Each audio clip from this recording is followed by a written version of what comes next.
De la viande en poudre, l'épidémie de grippe est le plus ancien insecte pollinisateur. Nous sommes le lundi 18 novembre, je suis Pauline Morsley, bonjour à toutes et à tous. Voici votre concentré d'actualité scientifique sélectionné par MaxiScience. La différence entre l'homme des cavernes et nous, c'est le résultat de la science. Et ce n'est pas une opinion, c'est de la science. Notre monde n'est pas si moche. Rhume, grippe ou encore bronchiolite, la chute des températures signifie aussi le début des épidémies. Que faire lorsqu'on est entouré de malades? Pour se protéger, on ne peut que recommander d'éviter de toucher directement les personnes contagieuses, de se laver régulièrement les mains, d'éviter de toucher les poignées de porte ou les téléphones des autres.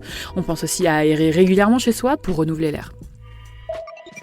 Des scientifiques ont annoncé une belle découverte, celle du plus ancien insecte pollinisateur. Des paléontologues ont découvert des grains de pollen sur les pattes d'un scarabée datant du Crétacé moyen, dernière période de l'ère du Mésozoïque. Il a été découvert par des chercheurs de l'Institut de géologie et de paléontologie de Nianjing en Chine. Le diabète touche de nombreux Français, mais connaissez-vous les symptômes annonciateurs? Parmi les plus communs, il y a déjà les antécédents familiaux qui peuvent déjà mettre la puce à l'oreille.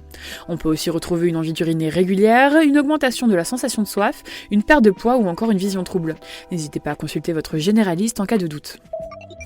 Une start-up américaine nommée Air Protein a développé une nouvelle forme de viande en créant une alternative à base d'éléments présents dans l'air.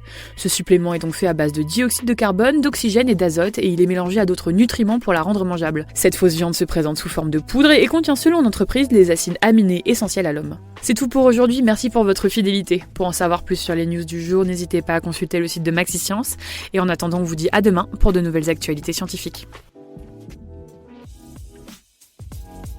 Voilà. Il ne reste plus qu'à vous remercier de votre attention. Au revoir.